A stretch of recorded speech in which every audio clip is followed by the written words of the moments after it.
I don't like to wear a suit, but it was the spring of 2016, and it was the first trip for my lab to Washington, D.C., so I didn't have much of another choice. Long pause. It was also really hot, and I don't do so well in the heat. As a kid, my preferred temperature was cold enough to create ice so I could play hockey outside. So I was sweating a lot. I was pulling at my tie, moving my collar, and really trying to figure out how anyone can keep their jacket from wrinkling in the DC humidity. I still don't know how people do that. This was a big moment for a new lab on campus. I was its new executive director. We were working to build a partnership with the State Department and 9 nonprofit organizations operating the refugee resettlement program. I had been hired 18 months prior by 2 political scientists here at Stanford, David Layton and Jens Heinmuller, to start a new lab focused on immigration policy and improving the well-being of immigrants and refugees and host communities around the globe. I first got to know David and Jens through their research, as they appear pretty much on every political scientist syllabi across the country. What sold me on the job was not the closet-like office with no windows that they offered me, but it was their humility. David and Jens recognized that they had no experience starting an organization from scratch and thought that I might be helpful. And so this was a big moment for this new lab and a new executive director. This was our stage. We had 40 people in a conference room, not an empty seat in the house. And there were conversations around the room just bubbling up, almost like a hip new restaurant where there's a cacophony of noise. My nervousness faded away. I had brought my facilitator's toolkit that day, Sharpies, big poster boards, way too many sticky notes, because IPL's model for impact is to go to policymakers and practitioners and ask them what their questions are. And then our team goes about answering them to deliver those answers to people who can turn evidence into action. That afternoon, one of the nonprofit leaders in the room raised an important question. She asked, "What is the impact of community sponsorship on refugees?" My ears perked up. Community sponsorship is when a group of individuals, a group of friends, a congregation get together and provide support to a refugee when they first arrive in the United States. I had very strong opinions about community sponsorship. And that's because in 1956, a small student protest in Hungary transformed into a nationwide revolution. The Soviet response with military to that uprising led to a refugee crisis of over 200,000 Hungarians. Among those individuals fleeing for safety was a man named Emil Anasini. Emil was a young college student. He had signed up to join the resistance, and by doing so, found himself on a Soviet blacklist. Emil faced that decision that so many refugees have faced in the past of, do you leave a life, a family, and home behind to find safety, or do you stay and face persecution? Emil chose to flee, boarded a train, headed to the Austrian border. Soviet soldiers stopped him and reviewed his paperwork. Miraculously, they let him through, and Emil eventually made his way to Fort Dix, New Jersey. My grandparents, Olive and Knowles, who went by Ollie and Cabes, learned about a program through their church outside of Boston, Massachusetts, to sponsor a Hungarian freedom fighter, a Hungarian refugee. They raised their hands and signed up, and Emil was matched to my family. He showed up in Needham, Massachusetts, found his way to his own bedroom on the third floor of my grandparents' house. And the plan was for Emil to stay for 3 months to get settled in the US. Emil quickly found out that my grandmother was an incredible cook and lived with my family for 3 years.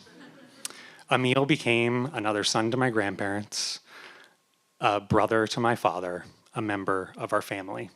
He did what so many refugees and immigrants have done all over the world. He hustled.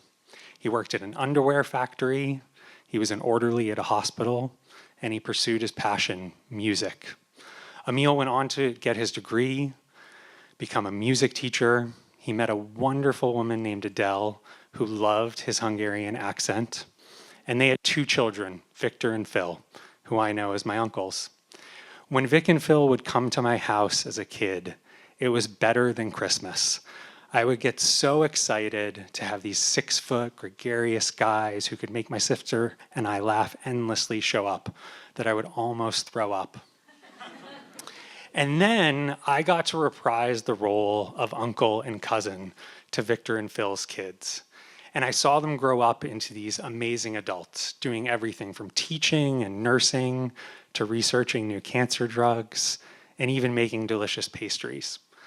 One of Emil's grandchildren, my cousin Jason, is here tonight. And so our family across 4 generations has experienced laughter, delicious food, celebrated graduations and weddings. We've also shared the occasional stomach bug on vacation together. We have stories that we tell among ourselves that no one else in the world cares about, but we do. Emil unfortunately passed away at a young age, but he's been ever present in my life through the stories that my grandparents told, my father told, and his children and grandchildren. And I'll forever be grateful for his courage and the pathway to refuge that was offered to him and brought him to my family in the United States. And so that day, when I was asked, what's the impact of community sponsorship, I had a really positive bias about that particular program. Some other folks in the room, though, started to raise some questions. Maybe sponsors are paternalistic. Maybe they don't know how to navigate US systems very well and sign people up for benefits. These were the beginnings of the hypotheses about the impact of community sponsorship on refugee integration. And by integration, I mean the capacity and knowledge to live a fulfilling life in a host society. So my team at the Immigration Policy Lab spent the next 6 years working closely with a nonprofit organization to design a series of studies to understand the impact of community sponsorship. We wanted to hear from refugees like Emil to understand their perspectives and opinions. So we surveyed them and we set up a voicemail box that they could call into.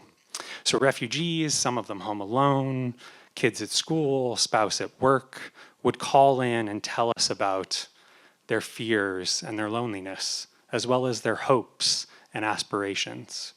We met with case managers from nonprofit organizations, and we also met with sponsors themselves. The more I learned and the more my team reviewed evidence, the more skeptical I became that sponsorship was an adequate replacement for professional case managers to provide services to new refugees. I started to realize that my experience and the experience of Emil might have been different. And so in rooms with advocacy organizations that were promoting the expansion of sponsorship and were more interested in its growth than in the evidence, I often became that skeptic, raising the same questions that years before had been raised in front of me.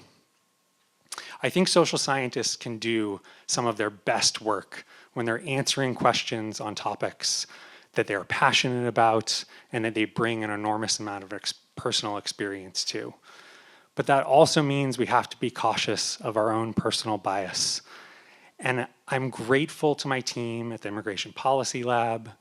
I think I've succeeded in doing that when it comes to community sponsorship, but it would not have been possible without their input, critiquing my thoughts and thinking about the assumptions that I was making. Sadly, the community sponsorship program, as well as refugee resettlement in the United States, have been completely stopped. The current administration is engaged in a policy of fear, creating an environment of persecution for immigrants and refugees. That's not anything new historically. Politicians have long used immigrants as scapegoats. And as appalled as I think Emil and Ollie and Cabes would be at the treatment of immigrants and refugees right now in the United States, I also think they would be thrilled to know that there are still tens of thousands of families across the globe who are ready to sponsor and welcome refugees, and that there's a group of social scientists at Stanford who are dedicated to supporting them. Thank you.